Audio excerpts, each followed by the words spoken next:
Bonjour à toutes et à tous, bienvenue dans Rencontre. Le forum de l'APEC s'est clôturé depuis novembre au Vietnam.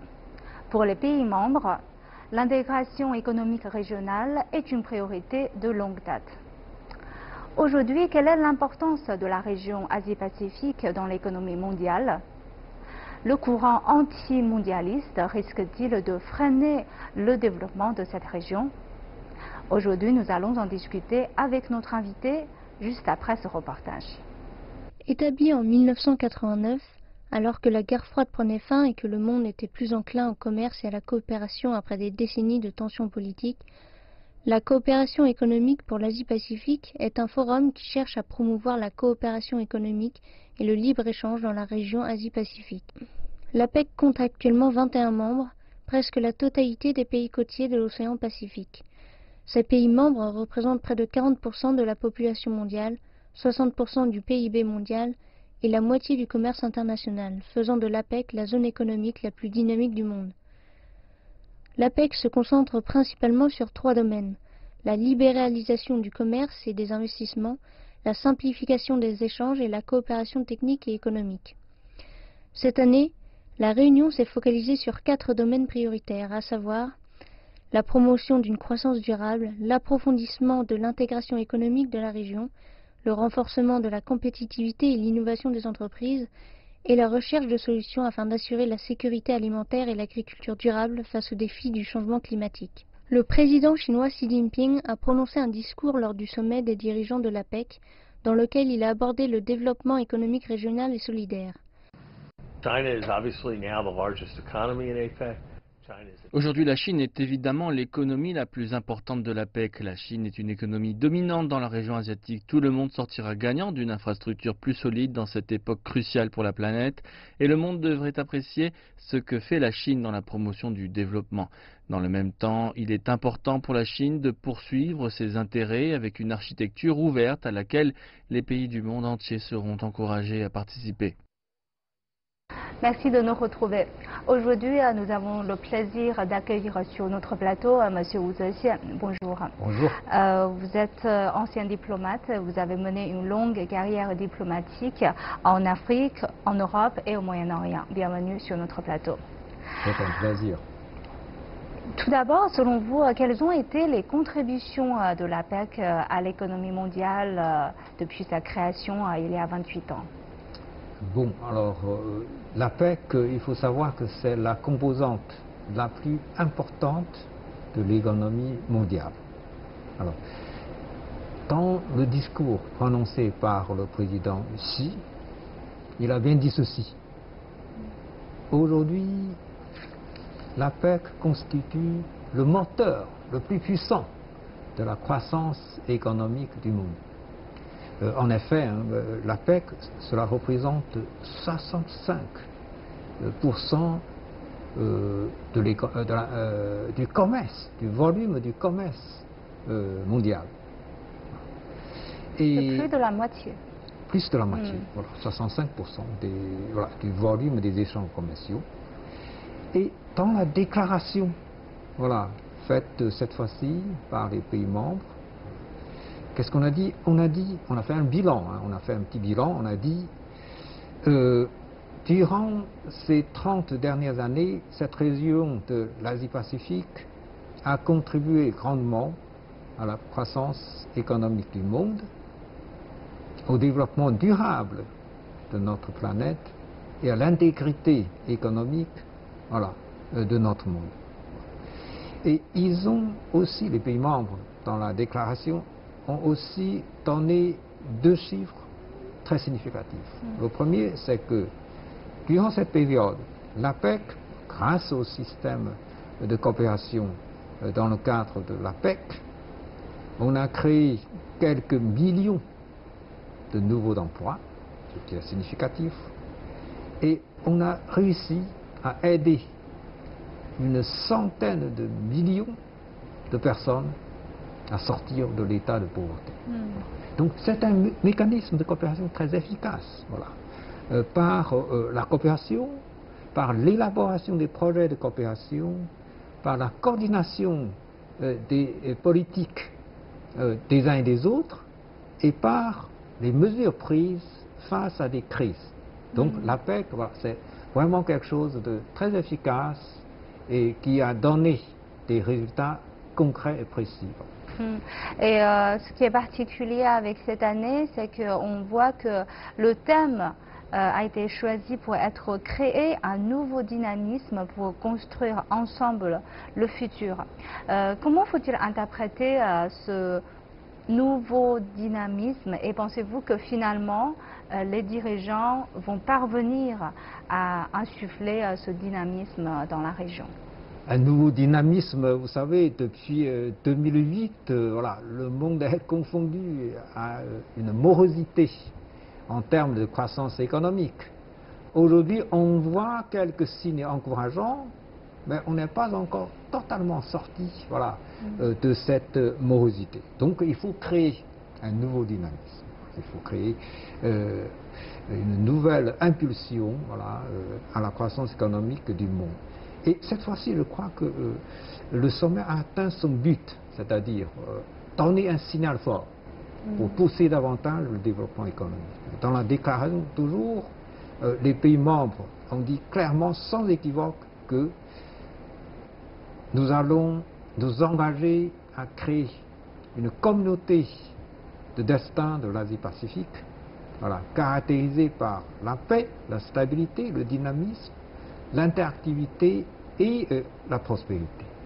Et toujours dans la déclaration, les pays membres se sont engagés à favoriser davantage l'innovation, parce que c'est l'innovation qui permettrait la création d'un nouveau dynamisme, voilà, puisque les secteurs classiques, traditionnels, s'avèrent déjà, voilà, insuffisants pour donner une nouvelle impulsion. Les pays membres s'engagent également à pousser davantage l'intégration régionale, c'est-à-dire, plus précisément, pousser le processus de la création de la zone de libre-échange Asie-Pacifique.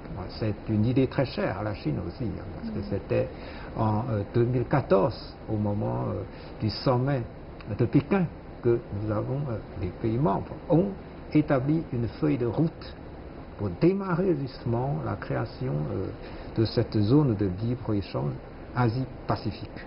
Les pays membres ont aussi promis de soutenir, voilà, comme d'habitude, le mécanisme de commerce multilatéral, c'est-à-dire les pays membres vont soutenir le rôle de l'OMC, voilà, pour continuer à favoriser les échanges multilatéraux. Ils ont aussi promis de renforcer la connectivité des infrastructures des pays membres. Voilà. C'est ce que la Chine pousse aussi, voilà, dans le cadre de Ceinture et route. Et puis ils ont promis de continuer à donner des aides aux petites et moyennes entreprises. Ça, c'est un aspect important. Parce que dans cette région de l'Asie-Pacifique, 95% des entreprises sont des petites et moyennes entreprises, même des micro-entreprises. Et or, ces petites et moyennes entreprises emploient 80% de la main-d'œuvre. Et ils créent entre 30 et 60% du PIB. Effectivement, on a vu qu'aujourd'hui, les entreprises les plus innovantes sont souvent des entreprises de petite taille. Tout à fait. C'est plus facile pour ces entreprises de petite taille ou de moyenne taille de changer de direction, de changer de cap, de restructurer, voilà, les activités. Bon. Et donc, voilà, les pays membres s'engagent à donner des aides. Ça, c'est très important à les entreprises de taille petite et moyenne, même des entreprises de taille voilà, très réduite. Voilà. Et puis, ils ont évoqué aussi dans la déclaration, voilà, l'importance de favoriser le développement durable dans le domaine agricole. Alors, je pense que ça, c'est aussi un aspect à signaler, parce que quand on parle de l'agricole, c'est la denrée alimentaire. Voilà. La sécurité alimentaire, c'est vital pour tous les pays. Et surtout, aujourd'hui, dans ce monde, il y a encore des pays qui sont confondus aux problèmes d'alimentation. Voilà. Et donc, c'est-à-dire que vous voyez plutôt dans la déclaration une continuité de la part de ces pays membres, comme avec les éditions précédentes. Parce que si on s'intéresse à cet aspect des choses, c'est parce qu'il y a toujours des doutes. Est-ce que les pays membres de l'Asie-Pacifique, face au courant antimondialiste, vont hésiter ou bien ils vont reculer? Mais ce qui est rassurant, c'est qu'à travers cette délégation, on voit clairement la volonté des pays membres de continuer, c'est-à-dire dans l'ouverture, dans la coopération. Voilà. Et ils ont d'ailleurs promis de construire un avenir partagé, c'est-à-dire un avenir qui profitera à tout le monde. Les gens sont conscients aujourd'hui que les pays sont interdépendants, notre planète est devenue un petit village, il faut travailler ensemble pour construire un avenir commun. C'est-à-dire que vous pensez que le courant antimondialisme finalement n'a pas eu une influence profonde sur l'intégration régionale, la volonté de l'intégration régionale? Je crois que ce n'est pas un courant qui domine. Voilà. Le courant antimondialiste, c'est vrai qu'il y a des voix qui s'élèvent en faveur du courant antimondialiste, mais ce n'est pas un courant dominant. La plupart des pays sont quand même conscients de la nécessité de coopérer. Voilà. On comprend bien que si chacun se barricade derrière un mur, on ne peut pas s'en sortir. On ne peut pas s'en sortir puisque tout simplement on est condamné aujourd'hui dans notre monde de travailler, à travailler ensemble. On ne peut pas vivre sans les autres. C'est-à-dire que cela renvoie aussi à l'idée de la Chine, comme insisté maintes fois par le président à d'autres occasions, que le problème de la mondialisation, ce n'est pas la mondialisation en elle-même, mais c'est le fruit de la mondialisation ne soit pas bien partagé, donc ça crée des problèmes. Tout à fait, c'est ça. Parce qu'il y a des gens qui se plaignent, c'est parce qu'ils n'ont pas pu bénéficier de cette mondialisation. Donc ils croient que c'est la mondialisation elle-même qui tourne mal. Mais en fait, comme le président a raison de souligner, ce n'est pas le processus de mondialisation lui-même qui a posé le problème. C'est une mauvaise gestion en ce qui concerne le partage des fruits de mondialisation. Donc maintenant, la Chine veut travailler plus sur la gouvernance mondiale ou la façon de la gestion de la richesse créée par cette mondialisation. La Chine essaye toujours d'améliorer l'ordre international politique et économique. Il faut que notre monde soit un monde égalitaire. Il faut que tous les pays, quelle que soit leur taille, quelle que soit leur importance au point de vue démographique, etc., il faut que tout le monde travaille de façon égale à égale. Chacun a une voix, chacun peut exprimer son opinion, et comme ça, la communauté internationale pourra mieux gérer les affaires et de façon équitable. Ça, c'est vraiment très important. Il ne faut pas que certains pays dictent la loi aux autres. Ça ne marche pas. Alors, ça, c'est important au niveau international. Mais au niveau de chaque pays, c'est aussi très important. Il faut que dans chaque pays, la population bénéficie du fruit de développement. Sinon, il y a toujours des mécontents. D'accord? Et puis, si l'inégalité est trop grande, un pays ne peut pas se développer de façon durable. Parce que si la richesse se concentre auprès d'un poignet de citoyens, tandis que la majorité ne gagne pas suffisamment, mais comment voulez-vous que le marché arrive à se développer? La production, la richesse créée ne trouvera pas de consommateurs à ce moment-là. Et l'économie tourne mal dans ce cas. Je pense que les États-Unis et la Chine sont aujourd'hui deux pays qui comptent beaucoup dans la région Asie-Pacifique. Et cette fois, c'est la première fois que Donald Trump a participé à l'APEC. Comment voyez-vous l'importance de la coopération sino-américaine dans ce processus de l'intégration économique de la région Asie-Pacifique? Bon, il faut savoir d'abord que la Chine et les États-Unis sont respectivement le plus grand pays en voie de développement et le plus grand pays développé. Voilà. Et les États-Unis, c'est la première économie du monde. La Chine, la deuxième économie du monde. Voilà. Donc, les deux constituent déjà voilà, quelque chose de très important pour l'ensemble du monde, sur tous les points de vue. En plus, il ne faut pas oublier un autre aspect, un aspect politique, c'est-à-dire tous les deux sont membres permanents du Conseil de sécurité. Quand on parle de politique de sécurité, ben vous savez, c'est lié, tout ça c'est lié au développement de notre planète, au développement donc de l'économie. Parce que s'il n'y a pas un environnement de sécurité, s'il n'y a pas la paix, il n'y a pas de développement possible. Donc, aussi bien la Chine que les États-Unis ont des responsabilités voilà, très importantes vis-à-vis du monde, y compris vis-à-vis de l'Asie-Pacifique. Et tous les deux sont justement voilà, des pays de cette région. Bon. Et avant d'aller à l'APEC, le président américain, M. Trump, est venu visiter la Chine. Bon. C'est une longue tournée d'Asie, en fait, oui, qu'il a effectuée, y compris la Chine. Y compris la Chine.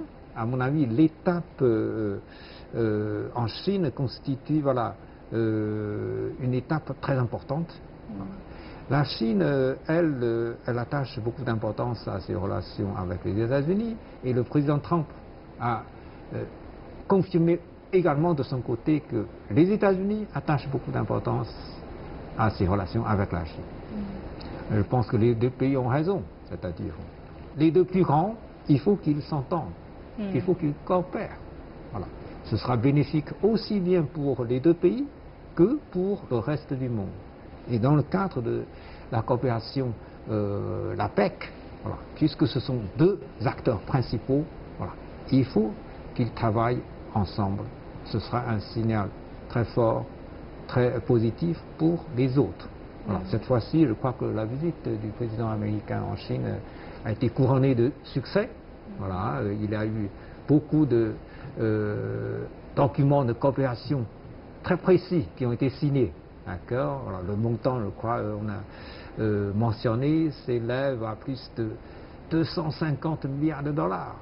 C'est impressionnant, mais cela montre justement le potentiel de coopération entre les deux pays. On peut faire beaucoup de choses. Voilà, on peut faire beaucoup de choses qui profitent aux États-Unis, qui profitent à la Chine, mais qui peut également profiter aux autres pays. Justement, on a vu que depuis la création de l'APEC, les tarifs douaniers dans la zone Asie-Pacifique sont passés de 16,9% à 5,8%. Est-ce que cela peut constituer des effets, est-ce que cela donne des effets concrets sur la vie quotidienne de la population dans la région? Oui, ça se voit en tant qu'un consommateur, un consommateur ordinaire chinois, ben, je sens déjà voilà, les avantages voilà, dégagés par la coopération de plus en plus approfondie entre la Chine et tous les pays partenaires, aussi bien dans le cadre de l'APEC que dans d'autres cadres de coopération internationale. Dans la vie quotidienne, lorsque vous allez au supermarché aujourd'hui en Chine, vous avez tous les produits venant aussi bien des pays voisins en Asie que de l'Europe, que de l'Amérique du Nord comme de l'Amérique du Sud. D'accord. Vous avez tout, vous avez des produits textiles, mais surtout vous avez pas mal de denrées alimentaires, des fruits, du chocolat, des produits laitiers. Ben, pour tous ceux qui sont gourmands, voilà, ça fait vraiment du bonheur. Et il faut savoir aussi une chose, le pouvoir d'achat des Chinois voilà, augmente voilà, rapidement. Ce sont les produits que j'ai mentionnés tout à l'heure, là, le chocolat européen par exemple. Il y a 15 ans, il y a 20 ans, c'était considéré comme assez cher, on hésitait à acheter, mais aujourd'hui, bon, ben, on achète tous ces produits comme de petits pains, voilà. Des fruits importés de l'Amérique latine, c'est très loin. Voilà. À l'époque, on pensait que ça coûtait cher, mais aujourd'hui, ça ne coûte plus cher puisque le pouvoir d'achat des consommateurs chinois augmente.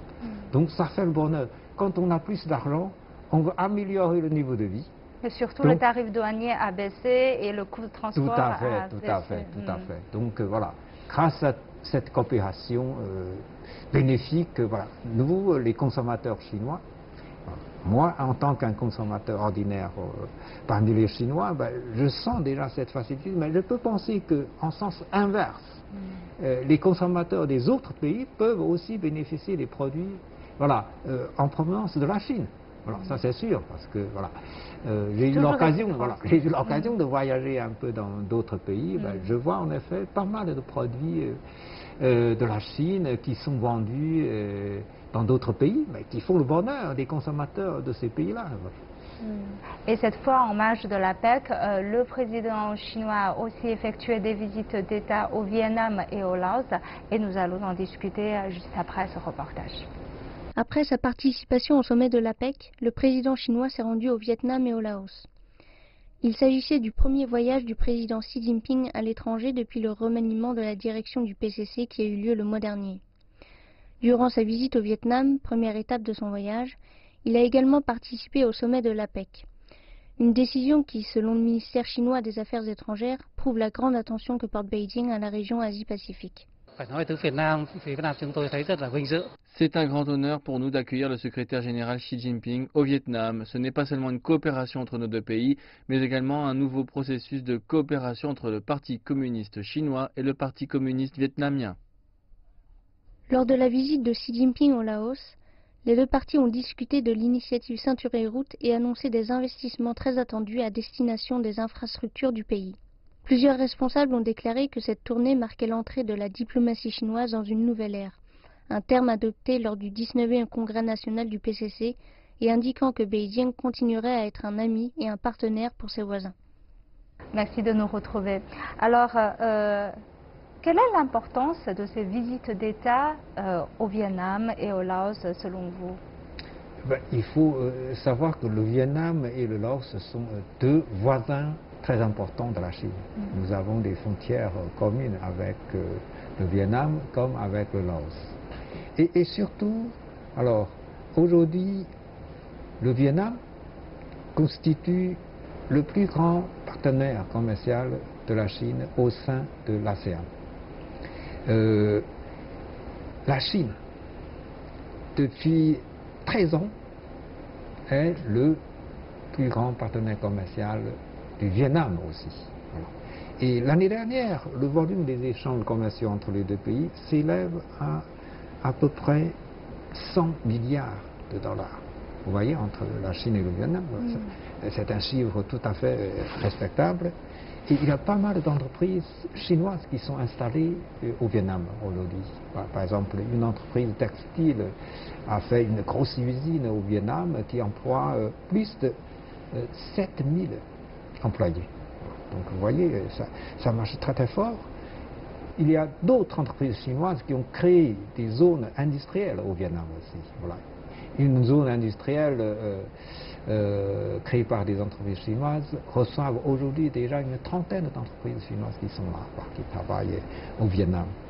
Et à part cela, il y a aussi des projets de construction d'infrastructures. Par exemple, le tramway numéro 2, la ligne 2 de tramway à Hanoï, est construite par une entreprise chinoise. Bon, la Chine est très forte dans la construction des infrastructures. Et récemment, la Chine a terminé les travaux pour la construction d'un palais culturel, qui s'appelle le palais d'amitié, sous forme de don, offert par la Chine au Vietnam. Voilà, c'est un gigantesque ensemble qui abrite aussi bien un théâtre, des salles de culture, etc. etc. Bon. Donc les relations entre la Chine et le Vietnam sont très étroites. Et cette fois-ci, au cours de la visite d'État du président Xi au Vietnam, qui est en même temps le secrétaire général du Parti communiste chinois, pour cette visite, parce qu'il a été reçu à la fois par le dirigeant du Parti communiste vietnamien que par le dirigeant de l'État vietnamien, à deux titres, à double titre. Bon. Et ils ont signé, c'est-à-dire les dirigeants des deux pays ont signé toute une série de documents de coopération très importants. Cela veut dire que dans l'avenir, il y a encore beaucoup de choses à faire Et en particulier, les deux pays ont l'intention de connecter le plan de développement, voilà, la stratégie de développement, voilà, des deux. Voilà. Le Vietnam en ce moment est en train de mettre en œuvre alors, la stratégie de développement qui s'appelle 2 couloirs et un cercle. Voilà, voilà, ce sont des couloirs économiques, un cercle économique. L'idée, c'est de connecter voilà, cette stratégie de 2 couloirs et un cercle voilà, à l'initiative chinoise de ceinture et route. Je pense que ça colle parfaitement. Ça colle parfaitement. Donc ça va très très fort. Pour le Laos, alors, est aussi un partenaire important de la Chine. Alors, la Chine est en fait le deuxième partenaire commercial du Laos et le premier pays investisseur voilà, en Laos, voilà, étranger en Laos. Voilà. Donc pour les 9 premiers mois de cette année, le volume des échanges commerciaux entre la Chine et le Laos a augmenté de 25%. Ça va très très vite, hein, ça va rapide. Et le montant s'élève à plus de 2 milliards de dollars. Voilà. Le Laos est un pays peu peuplé, mais vous voyez, les échanges commerciaux voilà, s'intensifient voilà, rapidement. Du coup, voilà, ces deux pays qui sont représentatifs dans la coopération entre la Chine et l'ASEAN voilà, sont nos partenaires importants et les visites du président Xi Jinping dans ces deux pays voilà, constituent vraiment un événement important pour le futur développement de nos relations. De manière générale, pour les pays d'Asie Sud-Est, quelles sont les nouvelles opportunités de coopération sous cette idée de la connectivité? Bon, entre la Chine et l'Asie du Sud-Est, ça marche déjà très très fort depuis un certain temps. Alors, il faut savoir qu'en 2011, la Chine et l'ASEAN a réussi à créer une zone de libre-échange. C'est la plus grande zone de libre-échange parmi les pays en développement. Les relations sont très intenses et cette fois-ci, au moment des réunions au plus haut niveau aux Philippines, entre la Chine et les pays de l'Asie de l'Est et les pays de l'Asie du Sud-Est, le Premier ministre Li Keqiang a proposé voilà, toute une série de mesures, voilà, une trentaine de nouvelles mesures visant à renforcer cette coopération.